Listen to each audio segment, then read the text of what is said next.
जय हिंद साथियों, मैं राजन कुमार आप सभी लोगों को सिद्ध स्टडी पॉइंट में स्वागत करता हूं, अभिनंदन करता हूं। साथियों, पिछले क्लास में हम लोग सीपीयू का क्लास समाप्त कर चुके थे।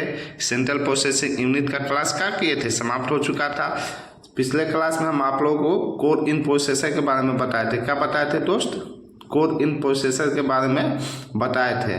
कोर इन प्रोसेसर में आपको सिंगल कोर क्या होता है, डुअल कोर क्या होता है, क्विड कोर क्या होता है, हेक्सा कोर क्या होता है, ओक्टा कोर क्या होता है, डेका कोर क्या होता है, इस सब के बारे में एक एक करके बहुत ही बेहतरीन ढंग से संपूर्ण जानकारी करवाए थे, बताए थे आप लोगों को।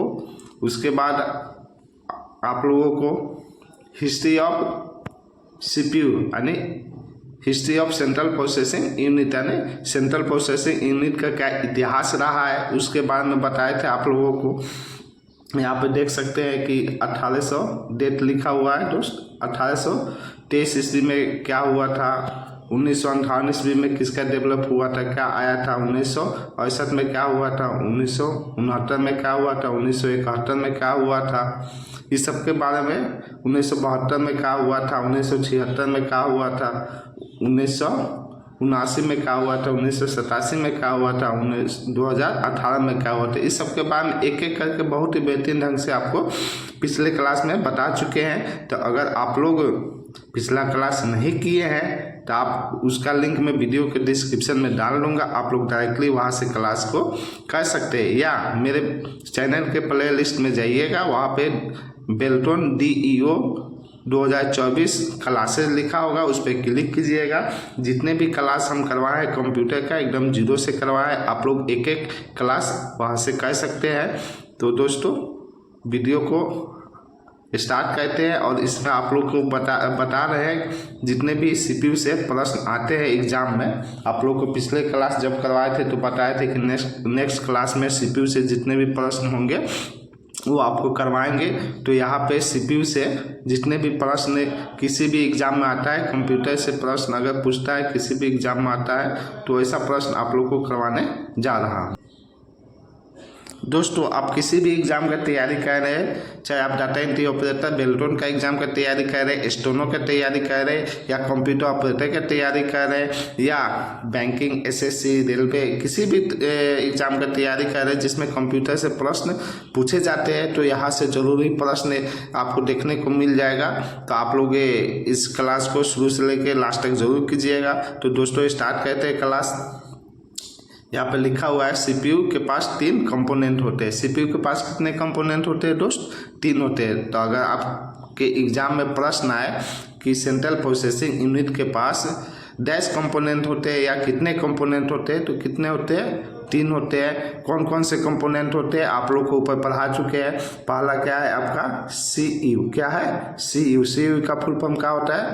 कंट्रोल यूनिट होता है। क्या होता है दोस्त? कंट्रोल यूनिट होता है। तो आप लोग नहीं ठीक किया है तो यहाँ से नोट डाउन कर लीजिएगा। CU का फुल फॉर्म क्या होता है? कंट्रोल यूनिट होता है। दूसरा आपका क्या होता है? MU। क्या होता है? MU का फुल फॉर्म क्या होता है दोस्त? मेमोरी यूनिट होता है। क्या होता है? मेमोरी यूनिट होता है। आपका तीसरा क्या है दोस्त? ALU। क्या है? ALU का फुल फॉर्म क्या होता है? अर्थमेटिक अर्थमेटिकल लॉजिकल यूनिट होता है। क्या होता है दोस्त? अर्थमेटिकल लॉजिकल यूनिट होता है। तो आप लोग अगर नोट डाउन नहीं किए तो नोट डाउन कर लीजिएगा। सीपीयू के पास कितने कंपोनेंट होते हैं दोस्त? उपकरण कितने होते हैं? 3 होते हैं। पहला क्या है आपका CU, दूसरा क्या है आपका MU, तीसरा क्या है आपका ALU। CU का फुल फॉर्म क्या होता है? कंट्रोल यूनिट होता है। MU का फुल फॉर्म क्या होता है? मेमोरी यूनिट होता है। ALU का फुल फॉर्म क्या होता है? अर्थमेटिकल लॉजिकल यूनिट होता है। क्या होता है दोस्त? अर्थमेटिकल लॉजिकल यूनिट होता है। तो आप लोग यहाँ पे लिख सकते हैं। यहाँ पे कितने प्रश्न आए कि सीपीयू के पास कितने कंपोनेंट? तो 3 कंपोनेंट। आगे देखते हैं दोस्त। आगे क्या है दोस्त? आपका सीपीयू के 5 प्रोसेसिंग साइकिल होते हैं। सीपीयू के पास कितने प्रोसेसिंग साइकिल होते हैं दोस्त? 5 होते हैं। तो एग्जाम में प्रश्न आए कि सीपीयू के पास कितने प्रोसेसिंग साइकिल होते हैं, तो 5 होते हैं। कौन कौन से होते हैं? तो पहला आपका क्या होता है? फैच होता है। क्या होता है? फैच। दूसरा आपका क्या होता है? डिकोड होता है। दूसरा क्या होता है आपका दोस्त? डिकोड होता है। तीसरा क्या होता है आपका? एग्जीक्यूट होता है। क्या होता है दोस्त? तीसरा आपका एग्जीक्यूट होता है। चौथा क्या होता है आपका? चौथा आपका होता है स्टोर। क्या होता है? स्टोर होता है। पांचवा आपका क्या होता है? रीड होता है। क्या होता है? रीड होता है। तो आपका सीपीयू के 5 क्या है आपका? प्रोसेसिंग साइकिल है। तो एग्जाम में प्रश्न है कि सीपीयू के पास कितने प्रोसेसिंग साइकिल होते हैं? तो 5 होते हैं। तो दोस्तों अगर एग्जाम में प्रश्न आ जाए कि सीपीयू के पास कितने प्रोसेसिंग साइकिल होते हैं, तो 5 होते हैं। तो आपको एक रीड लिखवा दिए थे, 5वां रीड नहीं होगा, राइट होगा। कौन कौन सा होता है? पहला होता है आपका फैच। क्या होता है? फैच। दूसरा आपका होता है डिकोड। क्या होता है? डिकोड। तीसरा क्या होता है दोस्त आपका? एग्जीक्यूट होता है। चौथा क्या होता है आपका दोस्त? स्टोर होता है। क्या होता है? स्टोर। और पांचवा क्या होता है आपका? राइट होता है। क्या होता है? राइट होता है। तो कितने प्रोसेसिंग साइकिल होते हैं दोस्त? सीपीयू के 5 प्रोसेसिंग साइकिल होते हैं। आप लोग इसको नोट डाउन कर लीजिएगा। आगे देखते हैं दोस्त, पीसी यानी प्रोग्राम काउंटर। एक पीसी का फुल फॉर्म होता है। पीसी का फुल फॉर्म क्या होता है? Personal computer. क्या होता है दोस्त? पर्सनल कंप्यूटर होता है। क्या होता है फुल फॉर्म पीसी का दोस्त? पर्सनल कंप्यूटर होता है। लेकिन यहाँ पे पीसी का फुल फॉर्म सीपीयू में क्या होता है? प्रोग्राम काउंटर होता है दोस्त। सीपीयू में क्या होता है? पीसी का फुल फॉर्म प्रोग्राम काउंटर होता है। तो यहाँ पे क्या लिख रहा है? पीसी अर्थात प्रोग्राम काउंटर अगले इंस्ट्रक्शन का एड्रेस संग्रहित करता है। तो अगर एग्जाम में प्रश्न आए कि पीसी क्या कहता, अगले इंस्ट्रक्शन का क्या कहता है, तो आपका एड्रेस को संग्रहित करता है। आगे देखते हैं, रजिस्टर के लेंथ को वर्ड साइज कहते हैं। एग्जाम में प्रश्न आए दोस्त कि रजिस्टर के लेंथ साइज को क्या कहते हैं, तो वर्ड साइज कहते हैं। IR यहाँ पे क्या लिखा है दोस्त? IR का फुल फॉर्म क्या होता है? इंस्ट्रक्शन रजिस्टर होता है। तो यहाँ पे RI एक्सेस किए गए मेमोरी शब्द की कंटेंट्स को रखता है। तो अगर एग्जाम में प्रश्न आ जाए कि आपके एक्सेस किए गए मेमोरी शब्द की कंटेंट्स को कौन रखता है, तो आपका IR रखता है, यानी इंस्ट्रक्शन रजिस्टर रखता है। सीपीयू की टीम यानी सीपीयू की टर्म यानी जो अवधि होता है सीपीयू का, तो सीपीयू की टर्म में मेगाहर्ट्ज और गीगाहर्ट्ज डैश होता है। क्या होता है? तो क्लॉक स्पीड होता है। तो दोस्त यहाँ पे अगर प्रश्न ऐसे पूछेगा कि डैश की टर्म में मेगाहर्ट्ज गीगाहर्ट्ज डैश होता है, तो किसके टर्म में मेगाहर्ट्ज और गीगाहर्ट्ज क्या होता है? तो यहाँ पे सीपीयू के टर्म में क्या होता है? आपका जो भी मेगाहर्ट्ज होता है, गीगाहर्ट्ज होता है, वो क्या होता है? क्लॉक स्पीड होता है। क्या होता है दोस्त? क्लॉक स्पीड होता है। तो एग्जाम में ऐसे भी प्रश्न पूछ सकता है कि सीपीयू के टर्म में मेगाहर्ट्ज गीगाहर्ट्ज क्या होता है, तो आपका क्लॉक स्पीड होता है। यहाँ पे देखिए गीगाहर्ट्ज, मेगाहर्ट्ज, गीगाहर्ट्ज, यहाँ पे क्या है? सीक्वेंस है। सबसे छोटा, उसके बाद 12, उसके बाद इससे 12, इससे 12, फिर इससे 12। ये क्या है? आपका सीक्वेंस है। यहाँ पे आइए, मेगाहर्ट्ज किसके बराबर होता है? मेगाहर्ट्ज किसके बराबर होता है? तो MIPS के बराबर होता है। तो MIPS का फुल फॉर्म क्या होता है? मिलियन इंस्ट्रक्शन पर सेकंड। आपको पिछले क्लास में करवा चुके हैं, जितने भी सीपीयू के क्लास करवाए उस सब में एक एक इसके बारे में बताया है। तो आप लोग अच्छे से किए होंगे तो आप लोग को याद होगा। गीगाहर्ट्ज किसके बराबर होता है? अगर एग्जाम में प्रश्न आ जाए कि गीगाहर्ट्ज के बराबर किसके बराबर होता है, तो गीगाहर्ट्ज क्या होता है? BIPS यानी बिलियन इंस्ट्रक्शन पर सेकंड के क्या होता है? बराबर होता है। क्या आपका? गीगाहर्ट्ज। मेगाहर्ट्ज किसके बराबर होता है? MIPS यानी मिलियन इंस्ट्रक्शन पर सेकंड के बराबर होता है।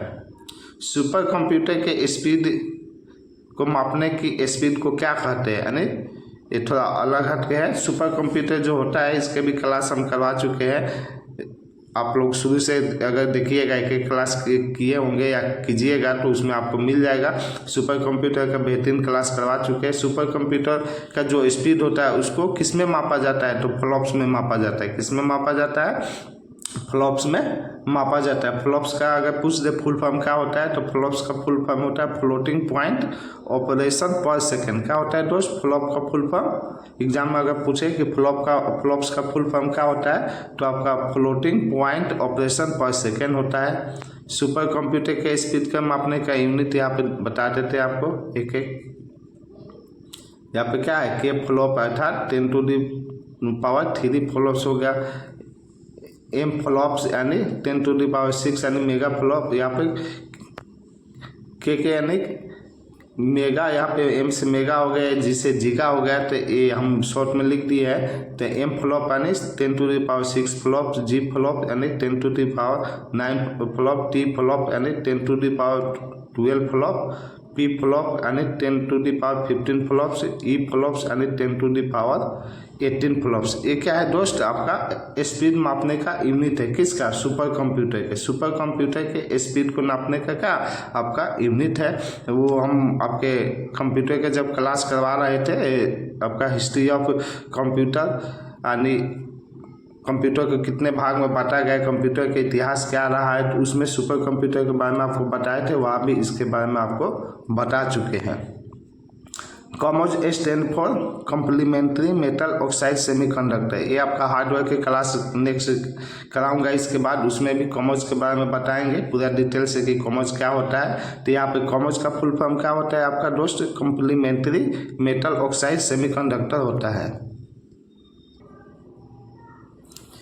आगे देखते हैं दोस्त, वैसा डिवाइस जो सीपीयू से कनेक्ट नहीं होता है उसे क्या कहते हैं। यहाँ पे क्या लिखा है, वैसा डिवाइस जो सीपीयू यानी सेंट्रल प्रोसेसिंग यूनिट से कनेक्ट नहीं होता है उसे ऑफलाइन कहते हैं। क्या कहते हैं दोस्त, ऑफलाइन कहते हैं। तो अगर एग्जाम में प्रश्न आए कि वैसा डिवाइस जो सीपीयू से कनेक्ट नहीं होता है उसे क्या कहा जाता है, तो उसे ऑफलाइन कहा जाता है। सीपीयू को इंटरनल पावर सप्लाई यानी सीपीयू को जो इंटरनल पावर सप्लाई होता है एसएमपीएस द्वारा होता है, यानी स्विच मोड पावर सप्लाई द्वारा होता है। एसएमपीएस का फुल फॉर्म क्या होता है दोस्त, स्विच मोड पावर सप्लाई। तो अगर एग्जाम में प्रश्न पूछे कि सीपीयू को जो इंटरनल पावर सप्लाई यानी बिजली की आपूर्ति दिया जाता है, किसके माध्यम से दिया जाता है, तो सीपीयू के माध्यम से दिया जाता है। सीपीयू का फुल फॉर्म क्या होता है, स्विच मोड पावर सप्लाई होता है। क्या होता है दोस्त, स्विच मोड पावर सप्लाई होता है। इस नेक्स्ट क्लास में ही हम क्या कराएंगे, मॉडल बोर्ड का क्लास करवाएंगे। उसमें एसएमपीएस के बारे में बहुत ही बेहतरीन ढंग से आप लोग को बताएंगे कि एसएमपीएस के कितने प्रकार होते हैं, एसएमपीएस क्या होता है, एसएमपीएस का कैसा वर्क होता है। टोटली इसके बारे में एक बहुत ही बेहतरीन ढंग से क्लास आपको करवाएंगे। जब मदरबोर्ड का क्लास कराएंगे, मदरबोर्ड के जितने भी कंपोनेंट हैं सबके बारे में एक एक बहुत ही बेहतरीन ढंग से आपको क्लास करवाएंगे। आगे देखते हैं दोस्तों, वर्तमान समय में माइक्रो प्रोसेसर को गीगाहर्ट्ज में मापते हैं। तो अगर एग्जाम में प्रश्न आ जाए कि वर्तमान समय में माइक्रो प्रोसेसर को किससे नापते हैं, तो गीगाहर्ट्ज में मापते हैं। आगे देखते हैं दोस्त,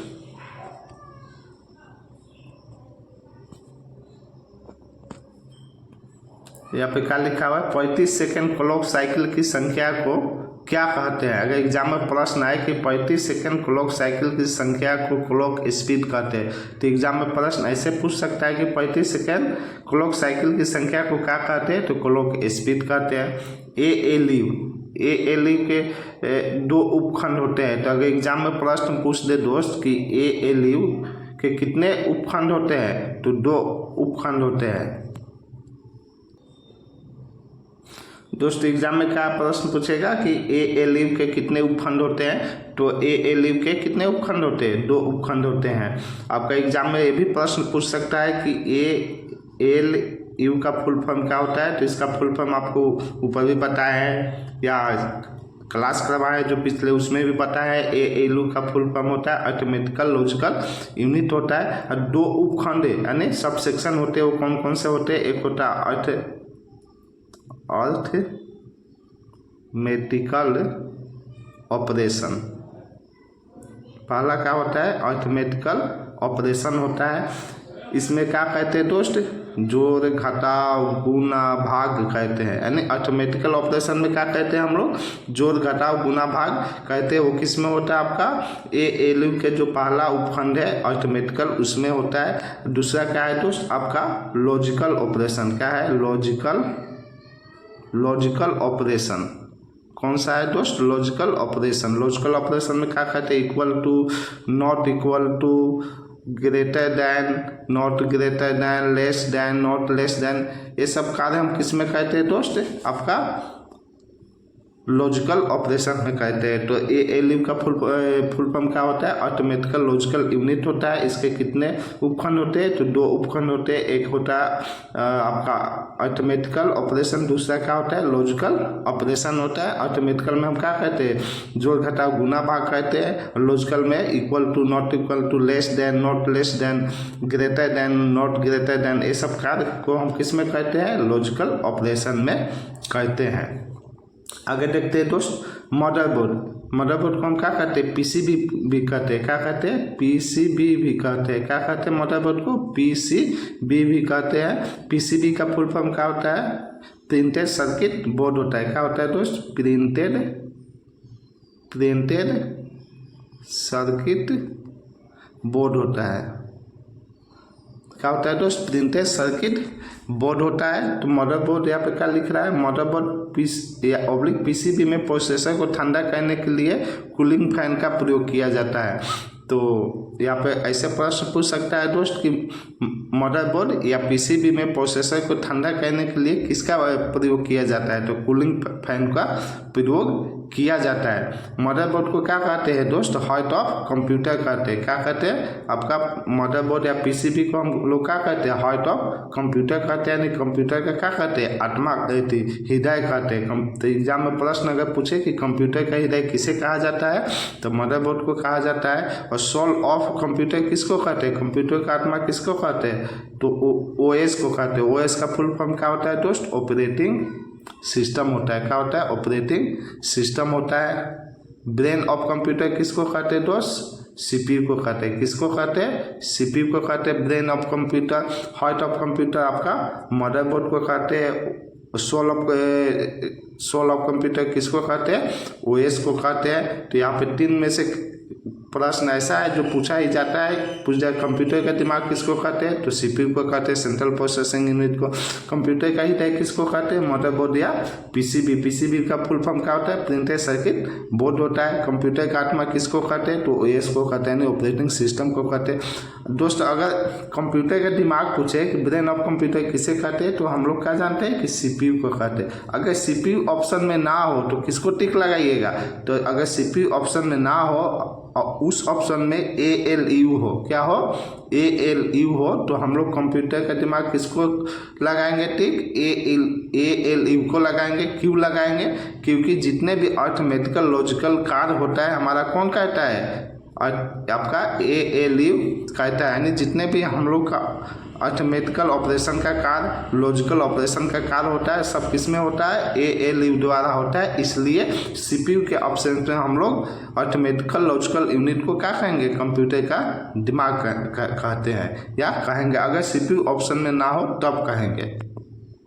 आगे देखते हैं दोस्त, डाटा को ट्रांसफ़र करने के लिए मदरबोर्ड पर जो इलेक्ट्रिक सर्किट होता है उसे क्या कहते हैं? यानी जो एक डेटा होता है, डेटा को क्या किया जाता है? ट्रांसफ़र किया जाता है। तो वही आप लिख रहा है, डेटा को ट्रांसफ़र करने के लिए मदरबोर्ड पे जो इलेक्ट्रिक सर्किट होता है उसे क्या कहते हैं? उसको हम लोग क्या कहते हैं? बस कहते हैं। बस के बारे में आपको पिछले क्लास में यानी सीपीयू के जो क्लास करा उसमें बता चुके हैं कि सीपीयू बस क्या होता है, सीपीयू बस कितने तरह के होते हैं, सीपीयू बस का क्या कार्य होता है। तो अगर आपको एग्जाम में पूछे कि डेटा को ट्रांसफ़र करने के लिए मदरबोर्ड पे जो इलेक्ट्रिक सर्किट लगा होता है, इलेक्ट्रिक सर्किट होता है, उसको क्या कहा जाता है? तो उसको बस कहा जाता है, यानी बस कहते हैं। आगे देखते हैं दोस्त, कंट्रोल यूनिट निर्देश निष्पादन के समग्र नियंत्रण और समन्वय को कंट्रोल कहता है। तो अगर एग्जाम में प्रश्न आ जाए कि कौन निर्देश निष्पादन के समग्र नियंत्रण यानी ओवरऑल कंट्रोल और समन्वय यानी कोऑर्डिनेशन को कंट्रोल करता है तो आपका सेंट्रल प्रोसेसिंग यूनिट कहता है, यानी CPU कहता है।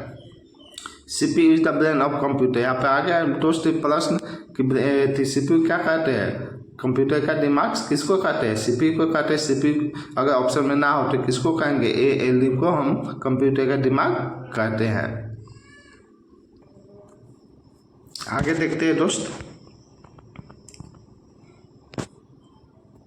रजिस्टर फ्लिप फ्लॉप से बना होता है। तो एग्जाम में प्रश्न है कि रजिस्टर किससे बना होता है, तो रजिस्टर फ्लिप फ्लॉप से बना होता है। आगे देखते हैं, यहाँ पे क्या लिखा है, the computer processor consist of the control unit and ALU, यानी अर्थमेटिकल लॉजिकल यूनिट, यानी जो कंप्यूटर प्रोसेसर होता है क्या कंसिस्ट कहता है आपका, सेंट्रल यहाँ पे कंट्रोल यूनिट को कहता है और किसको कहता है, अर्थमेटिकल लॉजिकल यूनिट को कहता है आपका क्या, कंप्यूटर प्रोसेसर। तो एग्जाम में प्रश्न है कि कंप्यूटर प्रोसेसर क्या क्या आपका कंसिस्ट कहता है, तो कंट्रोल यूनिट को और आपका अर्थमेटिकल लॉजिकल यूनिट को कंसिस्ट कहता है। कंप्यूटर का प्रोसेसर कंट्रोल यूनिट और ALU से मिलकर बना होता है, यानी कंप्यूटर का जो प्रोसेसर होता है किससे मिलकर बना होता है। एग्जाम में प्रश्न आए कि कंप्यूटर का प्रोसेसर किससे मिलकर बना होता है, तो आपका CPU और ALU से मिलकर बना होता है, यानी control unit arithmetical logical unit से मिलकर बना होता है। आगे देखते हैं दोस्त, पंच कार्ड का आविष्कार किसने किया था। एग्जाम में प्रश्न है कि पंच कार्ड का आविष्कार किसने किया था, तो हेमरन होलरीथ ने किए थे। किसने किए थे, हेमरन होलरीथ ने पंच कार्ड का आविष्कार किए थे। CPU store data intermediate result and instruction. अगर एग्जाम में प्रश्न है dash store data intermediate result and instruction, तो क्या होगा आपका CPU क्या कहता है, आपके डेटा को क्या कहता है, इंटरमीडिएट जो डेटा उसको क्या कहता है, रिजल्ट डेटा और इंस्ट्रक्शन देने का कार्य करता है स्टोर करके। CPU क्या कहता है, स्टोर करता है डेटा इंटरमीडिएट और क्या कहता है, रिजल्ट डेटा और इंस्ट्रक्शन देता है। CPU performs all types data processing operation. तो प्रश्न है कि कौन जितने भी टाइप के जो डेटा होता है उसको प्रोसेसिंग ऑपरेशन करने का परफॉर्म कौन करता है, तो CPU कहता है। तो ये लिखा है CPU performs all types data processing operation. CPU को प्रोसेसर और माइक्रो प्रोसेसर के नाम से भी जानते हैं। तो अगर एग्जाम में प्रश्न आ जाए कि CPU को दूसरे किस नाम से जानते हैं, तो प्रोसेसर के नाम से जानते हैं, माइक्रो प्रोसेसर के नाम से हम लोग किसको जानते हैं, CPU को जानते हैं। CPU मेमोरी यूनिट और आउटपुट डिवाइस को कंट्रोल करता है। CPU किसको कंट्रोल करता है दोस्त, जो प्रोसेसिंग यूनिट होता है, आपका मेमोरी यूनिट और आउटपुट डिवाइस को क्या कहता है, कंट्रोल करने का काम कौन करता है, आपका CPU करता है। आगे देखते हैं दोस्त, यहाँ पे देखिए आपका सीक्वेंस दिया हुआ है HDD यानी hard disk, RAM, cash, CPU, register, यानी ये दिया हुआ है कौन कितना फास्ट होता है, सबसे फास्ट क्या काम करता है, तो सबसे फास्ट आपका रजिस्टर काम करता है। रजिस्टर कहाँ लगा होता है, CPU के अंदर लगा होता है। उसके बाद रजिस्टर के बाद सबसे फास्ट मेमोरी कौन सा आपका कैश मेमोरी है, उसके बाद आपका रैम है और सबसे स्लो कौन सा है, आपका HDD यानी हार्ड डिस्क है। तो ये सीक्वेंस यहाँ पे देखिए आपको बता रहे हैं कि सबसे फास्ट जो मेमोरी काम करता है कौन करता है, रजिस्टर कहाँ लगा होता है, CPU के अंदर लगा होता है। ये हम आपको बता चुके हैं, आप लोग अच्छे से क्लास किए होंगे तो आप लोग को मालूम होगा। उसके बाद क्या होता है, सब रजिस्टर के बाद सबसे स्लो यानी रजिस्टर यहाँ पे क्या होता है, सबसे स्लो आपका हार्ड डिस्क होता है। हार्ड डिस्क से फास्ट क्या होता है, रैम होता है। रैम से फास्ट क्या होता है, आपका कैश मेमोरी होता है। कैश मेमोरी CPU के बगल में ही लगे होते हैं। उसके बाद क्या होता है, आपका रजिस्टर सबसे फास्ट होता है। ये रजिस्टर क्या होता है, CPU के अंदर लगा होता है। कैश मेमोरी कितने तरह के होते हैं, 3 तरह के, L1 होता है आपका, L2 होता है और क्या होता है, L3 होता है। आपको बता दिए थे, सब क्लास जो करवाए थे उसमें बताए थे दोस्त कि L1 होता है, L2 होता है और L3 कैश मेमोरी होता है। L1 जो होता है क्या होता है, CPU में लगा होता है और रजिस्टर भी क्या होता है, आपका CPU में लगा होता है। तो इस सब का क्लास अगर नहीं किया है तो आप लोग जाके क्लास कर लीजिएगा। इसके ऐसे वीडियो का लिंक मैं डिस्क्रिप्शन में डाल दूँगा, आप लोग वहाँ से भी डायरेक्टली क्लास कर सकते हैं। आगे देखते हैं दोस्त, सीपीयू के अंदर रजिस्टर मेमोरी होता है। अगर एग्जाम में प्रश्न आए कि सीपीयू के अंदर कौन सा मेमोरी होता है, तो रजिस्टर मेमोरी होता है। आपको यही पे बता दी कि सीपीयू के अंदर क्या लगा होता है, आपका रजिस्टर मेमोरी लगा होता है। रजिस्टर क्या होता है, register is a group of flip flop, यानी फ्लिप फ्लॉप के ग्रुप से क्या होता है, आपका रजिस्टर बना होता है। तो अगर एग्जाम में आए कि रजिस्टर इज ग्रुप ऑफ क्या, तो यहाँ पे क्या आप लोग टिक आउट कीजिएगा। ऑप्शन में आपका दिया रहेगा फ्लिप फ्लॉप टिक कीजिएगा। फ्लिप फ्लॉप रहती है आपका रजिस्टर क्या है, फ्लिप फ्लॉप का ग्रुप है। Flip flop store one bit at a time. Flip flop क्या स्टोर करता है दोस्त, बीट को स्टोर करता है। एक ही समय में क्या करता है, एट ए टाइम क्या स्टोर करता है, बीट को स्टोर करता है। तो अगर एग्जाम में प्रश्न पूछे कि फ्लिप फ्लॉप किसको स्टोर करता है, तो बीट को स्टोर करता है। फ्लिप फ्लॉप लैच से मिलकर बना होता है। फ्लिप फ्लॉप किससे मिलकर बना होता है दोस्त, लैच से मिलकर बना होता है। तो अगर एग्जाम में प्रश्न आए कि फ्लिप फ्लॉप किससे मिलकर बना होता है, तो फ्लिप फ्लॉप आपका लैच से मिलकर बना होता है। आगे देखते हैं दोस्त, सीपीयू के रजिस्टर कंपोनेंट्स एएलयू के लिए टेम्पोरली डाटा को स्टोर करता है। तो एग्जाम में प्रश्न आए कि सीपीयू के जो रजिस्टर कंपोनेंट होते हैं एएलयू के लिए डैश को स्टोर करते हैं। तो टेम्पोररी जो डेटा होता है उसको स्टोर करने का काम क्या करता है, सीपीयू का रजिस्टर कंपोनेंट करता है।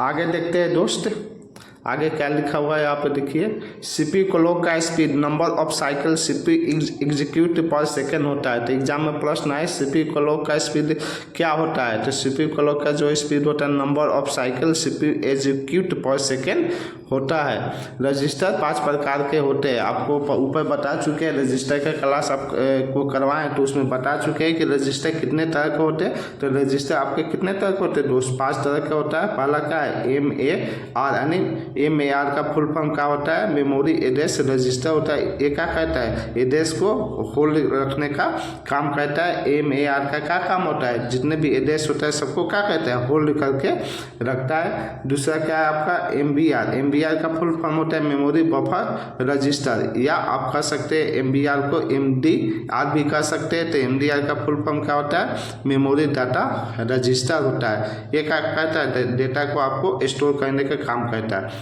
MAR क्या कहता है, आपका एड्रेस को होल्ड करता है। MBR आपका MDR क्या कहता है, डेटा को स्टोर करता है। क्या कहता है, डेटा को स्टोर करता है। इसके बाद देखते हैं दोस्त, आपका तीसरा क्या है, MCR का फुल फॉर्म क्या होता है, मेमोरी काउंटर रजिस्टर होता है, या आप लोग कह सकते हैं PCR। MCR का फुल फॉर्म क्या होता है, मेमोरी काउंटर रजिस्टर। PCR का फुल फॉर्म क्या होता है, प्रोग्राम काउंटर रजिस्टर होता है। तो ये क्या कहता है, it store address of next instruction. ये क्या कहता है आपका MCR PCR क्या कहता है, जितने भी आपका एड्रेस होता है उसको स्टोर करके रखता है। क्या करने के लिए, जो नेक्स्ट इंस्ट्रक्शन होता है उसको देने के लिए। तो यही यहाँ पे लिख रहा है कि it store address of next instruction, यानी नेक्स्ट इंस्ट्रक्शन के लिए एड्रेस को स्टोर करके रखता है। चौथा क्या है आपका IR का फुल फॉर्म क्या होता है, इंस्ट्रक्शन रजिस्टर होता है। क्या होता है दोस्त, इंस्ट्रक्शन रजिस्टर होता है। यहाँ पे क्या लिखा हुआ है, it store address of lost instruction, यानी एड्रेस को क्या कहता है, स्टोर कहता है जो लॉस्ट, यानी जो समाप्त हो जाता है, लॉस्ट हो जाता है इंस्ट्रक्शन, उसके एड्रेस को क्या कहता है, स्टोर करने का कार्य करता है। पांचवा क्या है, एक्यूमुलेटर है। क्या है दोस्त, accumulator. It store an intermediate result. एक क्या कहता है, आपके इंटरमीडिएट रिजल्ट को स्टोर करने का काम करता है। क्या आपका एक्यूमुलेटर। तो आपका यहाँ पर एग्जाम में प्रश्न है कि रजिस्टर कितने प्रकार के होते हैं, तो रजिस्टर 5 प्रकार के होते हैं। सबके बारे में आपको बता दिए। पहला MAR बता दिए, उसके बाद MBR या MDR भी होता है। आपका तीसरा का MCR या PCR भी होता है। सबका फुल फॉर्म भी बता दिए, सबका कार्य भी बता दिए। चौथा आपका IR का फुल फॉर्म इंस्ट्रक्शन रजिस्टर होता है। पांचवा आपका एक्यूमुलेटर होता है। तो अगर एग्जाम में प्रश्न पूछ दे कि रजिस्टर कितने प्रकार के होते हैं, तो 5 प्रकार, या किसी का आपका फुल फॉर्म भी पूछ सकता है दोस्त। यहाँ पे फुल फॉर्म भी सबका लिखवा दिया है, तो आप लोग अच्छे से इसको याद कर लीजिएगा। तो दोस्त आपका जितना भी एग्जाम में पूछे जाने वाले संभावित प्रश्न थे सीपीयू से, या सीपीयू के अलावा भी 1-2-4 प्रश्न है जो आपको एग्जाम में पूछा जा सकता है, वैसा प्रश्न आपको करवा दिए। लगभग आपका 50 से तक के प्रश्न होंगे, 50 प्रश्न होंगे जो आपको करवा दिए एक एक करके। तो दोस्त आशा करते हैं कि आप लोग शुरू से लेकर अंत तक जो क्लास किए होंगे अच्छे से नोट डाउन किए होंगे। नेक्स्ट क्लास में दोस्त हम लोग मिलेंगे। ये CPU का क्लास टोटली था और CPU का जो ऑब्जेक्टिव टाइप प्रश्न एग्जाम में आते हैं वैसा प्रश्न करवाए। नेक्स्ट क्लास में हम लोग मदरबोर्ड से स्टार्ट करेंगे। किससे स्टार्ट करेंगे दोस्त? मदरबोर्ड का जो क्लास है उससे स्टार्ट करेंगे। मदरबोर्ड के बारे में हम लोग जानेंगे एक एक बहुत ही बेहतरीन ढंग से कि मदरबोर्ड किसे कहते हैं, मदरबोर्ड के कितने कंपोनेंट होते हैं, सभी कंपोनेंट को हम लोग विस्तारित रूप से एक एक करके पढ़ेंगे। तो दोस्तों आज के क्लास में बस इतना ही और हमें क्लास समाप्त करने का इजाज़त दीजिए। और अगर आप लोग को क्लास अच्छा लगा तो वीडियो को लाइक और शेयर भी कर दीजिए। और जो मित्र चैनल पर नए हैं कृपया आप लोग वीडियो को क्या कीजिए, लाइक और शेयर कीजिए, साथ ही चैनल को सब्सक्राइब भी कर लीजिए। तो जय हिंद दोस्त, धन्यवाद।